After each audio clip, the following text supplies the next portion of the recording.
णम्यूणवड्ढमाणं परमपाणं जिणं शुद्धेन वोच्छामि रयणसारं सायारण्यार्धं मीणम्। बोलिए श्री खजराट मुनि सुव्रतनाथ भगवान की जय। आचार्य श्री कुंद कुंद स्वामी की जय। हम सभी बड़े सौभाग्यशाली हैं जो हमें आचार्य कुंद कुंद स्वामी के महान ग्रंथ रयणसार के अध्ययन का अवसर मिल रहा है। इस ग्रंथ को हम एक एक गाथा में एक एक शब्द से अर्थ करने का प्रयास कर रहे हैं। आज हम दो गाथाओं का अध्ययन करेंगे, क्रमशः गाथा क्रमांक 68 और 69। ये दोनों गाथाएं बहुत महत्वपूर्ण हैं। किस कारण से कर्मों की निर्जरा होती है? क्या ज्ञान के कारण से कर्मों की निर्जरा होती है? क्या ज्ञानी जीव कर्मों की निर्जरा करता है या क्या होता है? इस विषय में आचार्य कुंद कुंद स्वामी बहुत स्पष्ट निर्देश हम सभी को दे रहे हैं। चलिए प्रारंभ करते हैं। गाथा क्रमांक 68 उच्चारण। ओवसम ओवसम तव तव भाव भाव जुदो जुदो। ये पूरा एक समासित पद है। ओवसम तव भाव जुदो। राणी राणी सो भाव संजदो होई होई। राणी राणी कसाय वसगो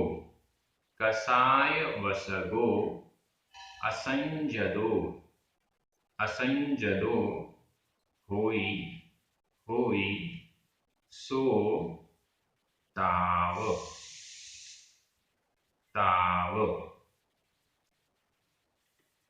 ओसम तव भाव जुदो राणी सो भाव संजदो होई। राणी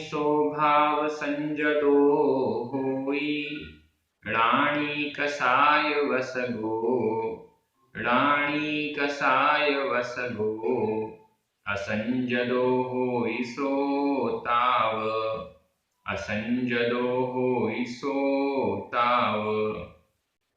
बहुत अच्छी गाथा है और एकदम स्पष्ट सरल है। ओसम तव भाव जुदो। ओसम तव भाव जुदो, युक्त सहित। जुदो यानी युक्त सहित। किससे सहित? ओसम तव भाव। ओसम उपशम भाव। ओसम उपशम भाव शब्द दोनों में लग जाएगा। ओवशम उपसम भाव और तप भाव। उपशम और तप भाव से जुदो यानी सहित।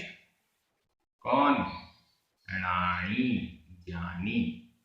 राणी ज्ञानी जीव। कैसा ज्ञानी जीव? जो कि उपशम और तप भाव से सहित है।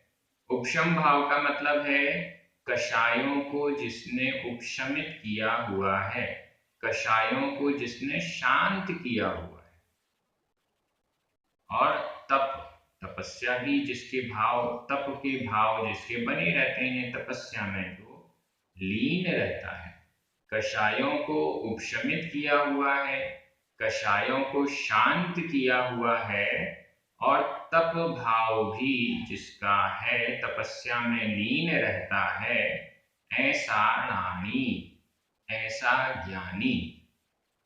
सो भाव संजदो होई। सो यानी वह ज्ञानी भाव संजदो, भाव से संयत। संजद यानी संयत, भाव से संयत होई होता है। भाव संयत होता है, भाव संयमी होता है।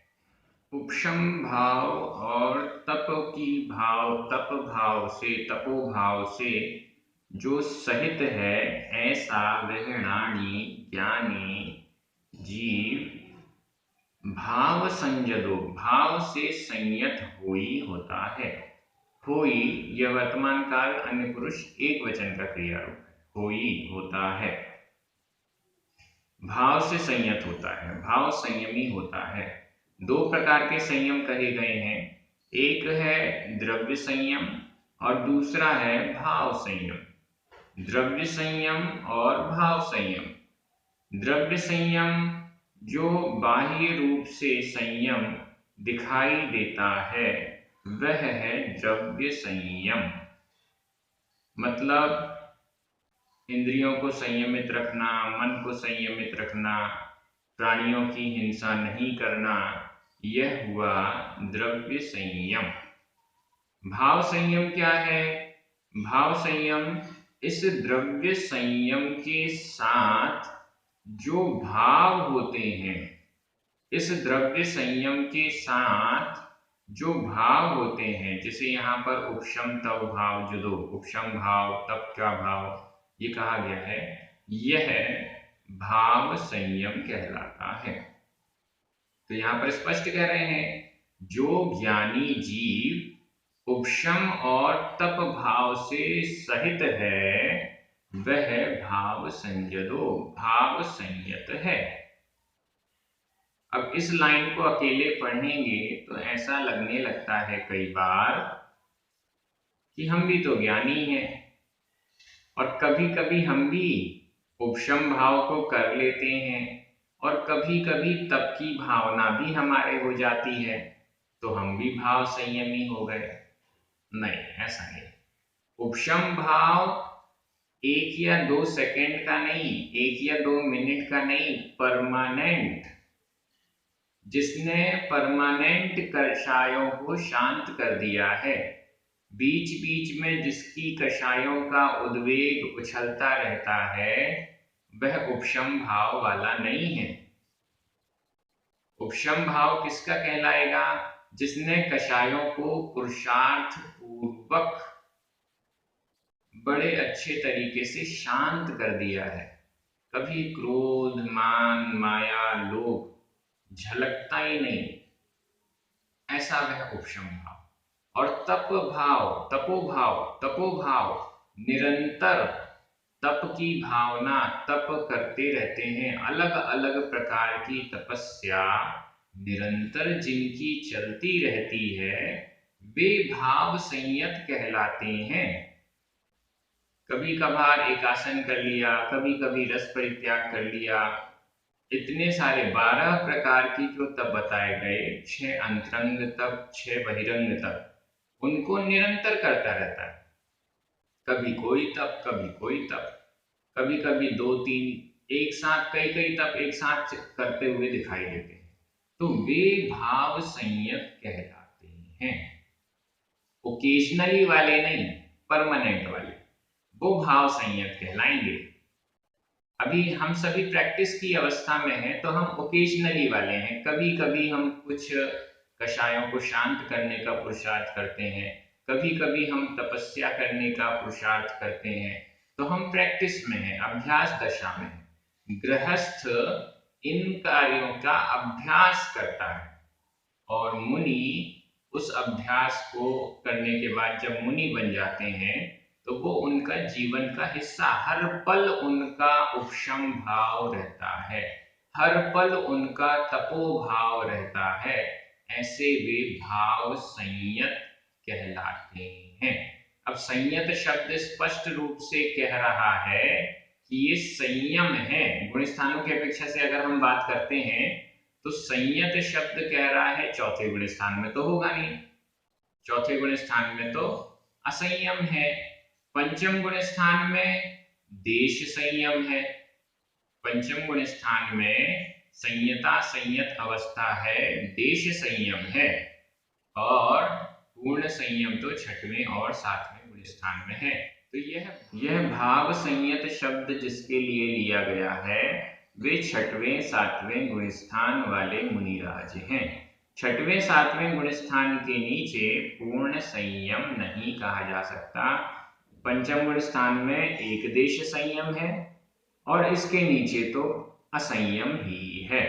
तो ज्ञानी शब्द कह देने से चौथे गुण स्थान वाले या पंचम गुण स्थान वाले संयत नहीं हो जाएंगे। ये अक्सर गड़बड़ी की जाती है। समझाने वाले इस तरीके से समझा देते हैं, ज्ञानी, अरे ज्ञानी तो तुम भी हो, सम्यक दर्शन है तो सम्यक ज्ञान भी हो गया, ज्ञानी हो गए, ज्ञानी हो गए तो भाव संयत भी हो गए। ऐसा नहीं है। नीचे वाली लाइन आचार्य कुनकुन स्वामी ने बड़ी अच्छी लिखी है, रानी कसाय वसगो। अब वो ज्ञानी को दो प्रकार का बता रहे हैं। पहला ज्ञानी तो वो है जो उपशम और तप के भाव से सहित है, और दूसरा ज्ञानी नीचे, रानी ज्ञानी कसाय वसगो, कषाय के वश, कषाय के नियंत्रण में जो ज्ञानी है। चलिए अब ठीक है, ज्ञानी तो रहे। ज्ञानी तो आचार्य कुनकुन स्वामी ने अलग अलग गाथाओं में अलग अलग प्रकार से ज्ञानी शब्द का प्रयोग किया है। नॉर्मल चौथे गुण स्थान वाले को भी ज्ञानी कहा, पंचम वाले को भी ज्ञानी कहा, और फिर मुनियों को भी ज्ञानी कहा, और फिर समय सार में तो कई बार अज्ञानी भी कह दिया। कई बार मुनियों को, छठवें सातवें गुण स्थान वाले मुनियों को अज्ञानी भी कह दिया। उनकी अलग अलग विवक्षा को हमें समझना होगा।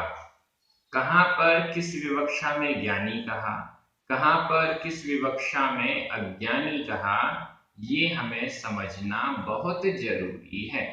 यहाँ पर ज्ञानी नॉर्मली ज्ञानी कह दिया गया है, चौथे गुण स्थान वाले को भी, तो इसलिए ज्ञानी के दो भेद कर दिए।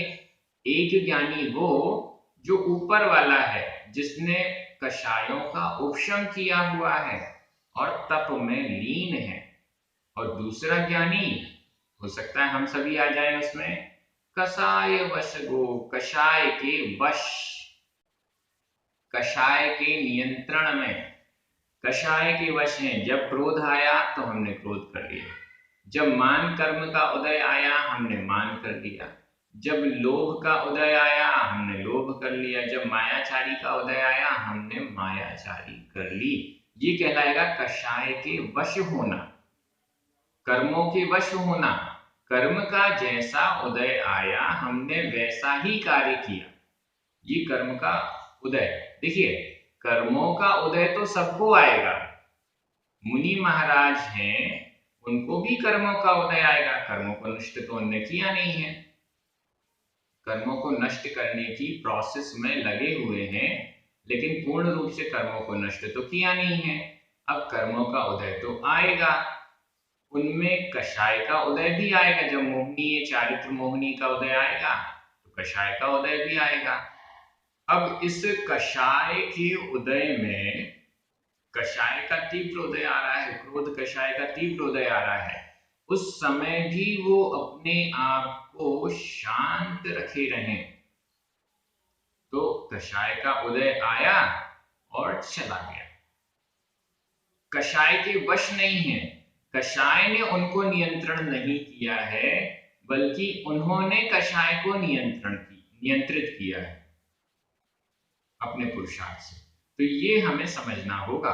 रानी ऐसा ज्ञानी जो कि कषाय वश गो, कषाय के वश है, असंजदो हुई, असंयत हुई होता है, सो यानी वह ताव तब तक, सो वह ताव, ताव यह अव्यय है जिसका अर्थ है तब तक, ताव तब तक, असंजदो हुई, असंयत हुई होता है। वह ज्ञानी जो कि कषाय के वश में है, वह ज्ञानी जो कषाय को नियंत्रित नहीं कर पा रहा है, वह असंयत होता है। ऐसा आचार्य कुनकुन स्वामी एकदम स्पष्ट कह रहे हैं, और मुझे ऐसा लगता है कि ये गाथा आपको पूर्ण रूप से समझ में आ गई है, एक एक शब्द क्लियर हो चुका है। आज का प्रश्न जिसका उत्तर आपको कमेंट बॉक्स में लिखना है वह यह है कि कौन सी कषाय है जिसके वश में आप प्रायः हो जाते हैं।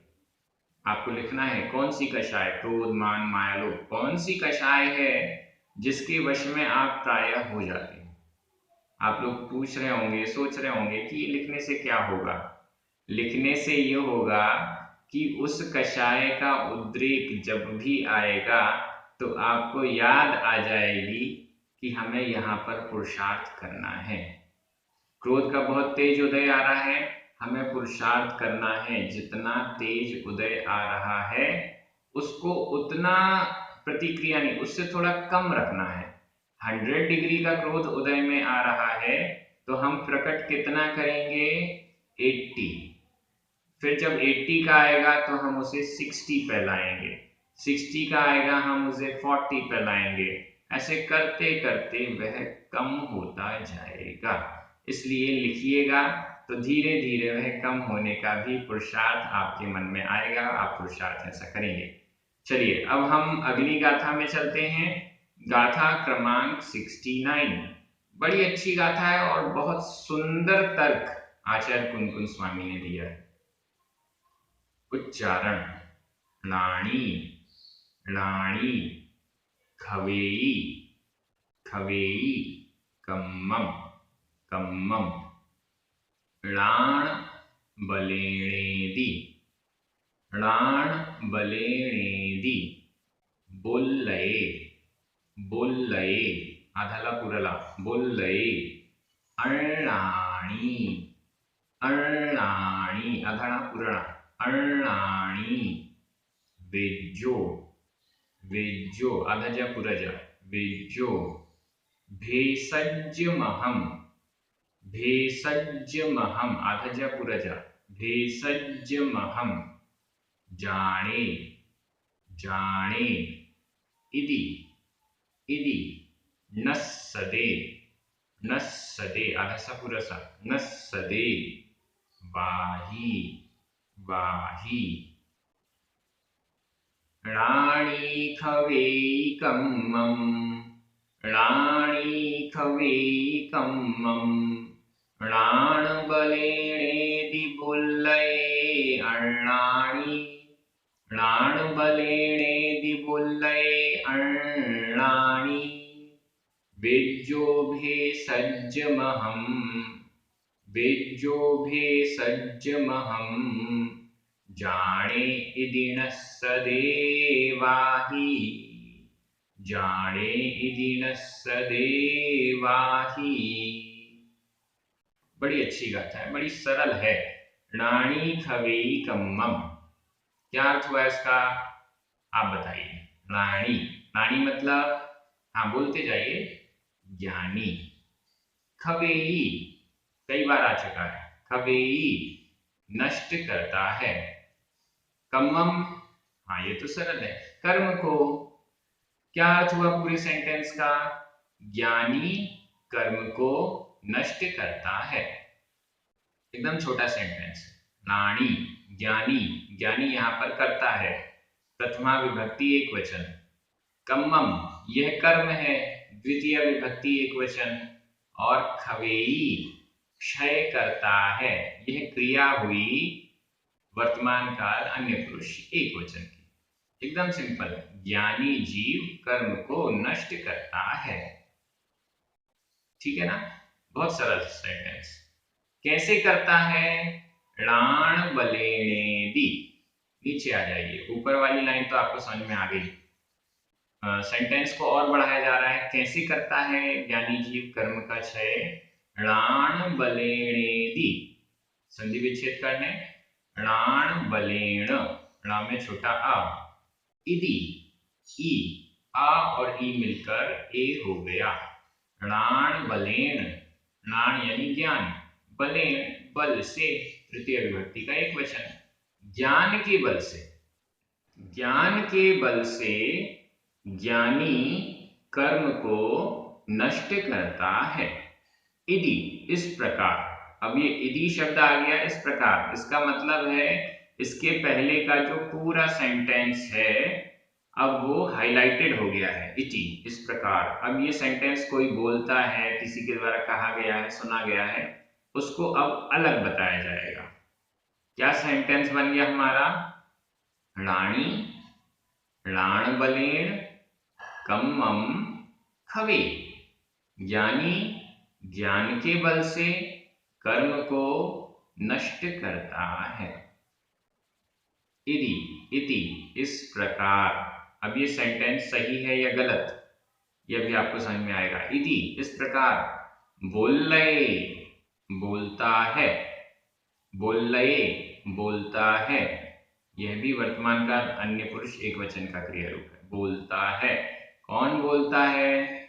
अर्णाणी, अज्ञानी, अज्ञानी बोलता है। अब आपको समझ में आ गया होगा ये सेंटेंस तो गलत है। ज्ञानी ज्ञान के बल से कर्म को नष्ट करता है, ऐसा अणाणी बोल रहे, अज्ञानी बोलता है। जिसको ज्ञान नहीं है, ऐसा अज्ञानी जीव ऐसा बोलता है। इसका मतलब ये हुआ, ये जो ऊपर वाला सेंटेंस बताया गया था ये तो गलत है। ज्ञान के बल से ज्ञानी कर्मों की निर्जरा कैसे करेगा? वो तो तपस्या के द्वारा कर्मों की निर्जरा होती है। ज्ञान के बल से ज्ञानी जीव कर्मों की निर्जरा नहीं करता। अज्ञानी जीव है जो ऐसा बोलता है कि ज्ञानी जीव ज्ञान के बल से कर्मों की निर्जरा करता है। ज्ञान की महिमा कई बार इतनी गाई जाती है, ज्ञान की महिमा इतनी गाई जाती है कई बार कई लोगों के द्वारा कि चारित्र तो गायब ही हो जाता है। ऐसा नहीं, चारित्र के बिना ज्ञान कुछ भी करने में निमित्त नहीं बन पाता है।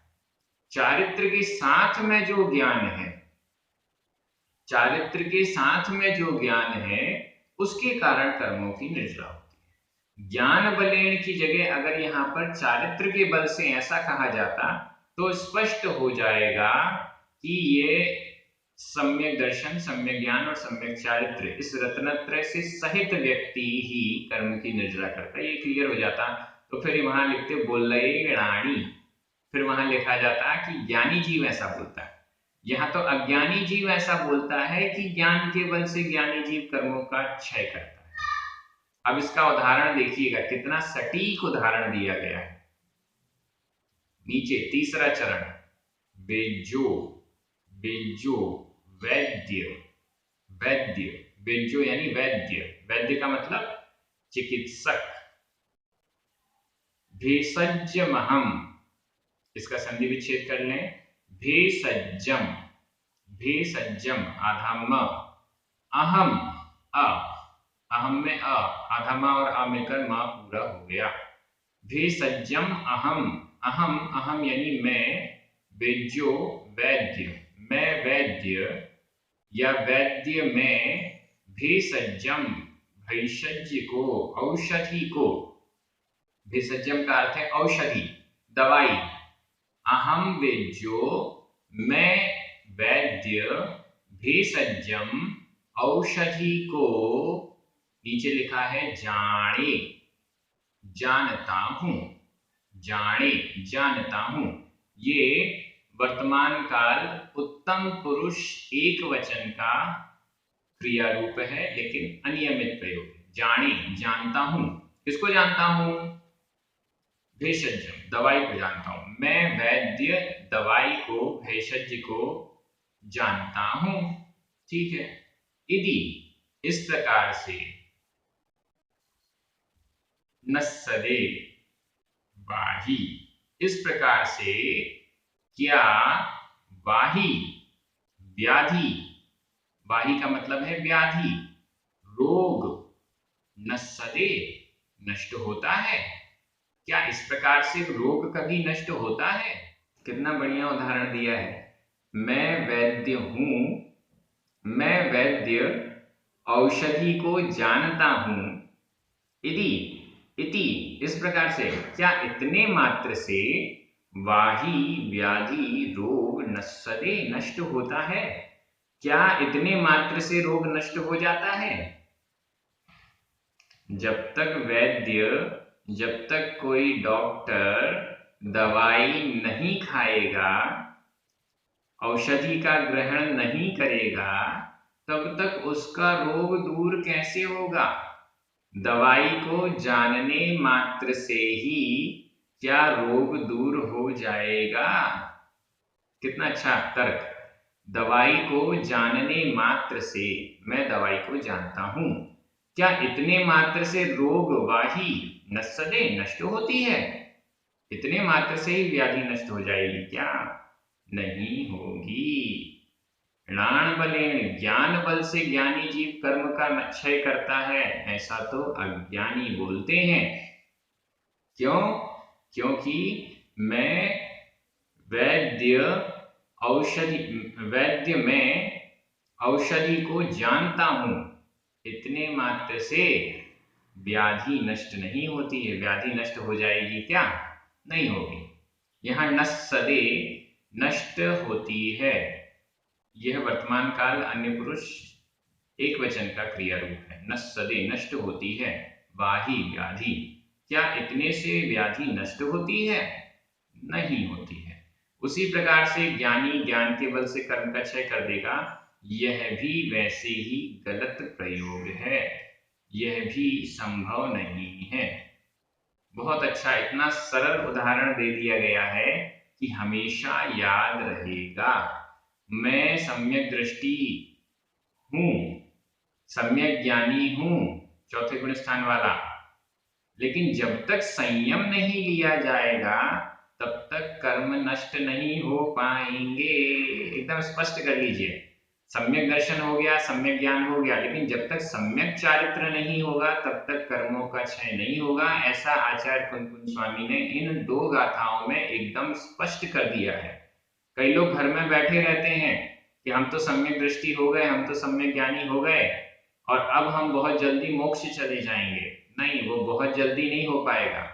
जब तक सम्यक चारित्र नहीं है तब तक बहुत जल्दी नहीं, बहुत देर, और पता नहीं और कितनी देर, अनंत काल भी लग सकता है।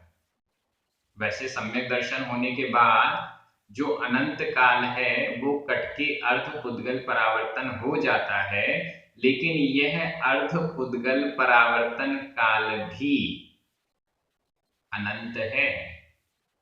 यह अर्ध पुद्गल परावर्तन काल भी बहुत लंबा हो सकता है। छोटे में तो हो सकता है एक अंतर मुहूर्त ही रह जाए, लेकिन अगर बहुत लंबा है तो वह भी अनंत हो सकता है, अनंत काल हो सकता है, इतना लंबा भी वह हो सकता है।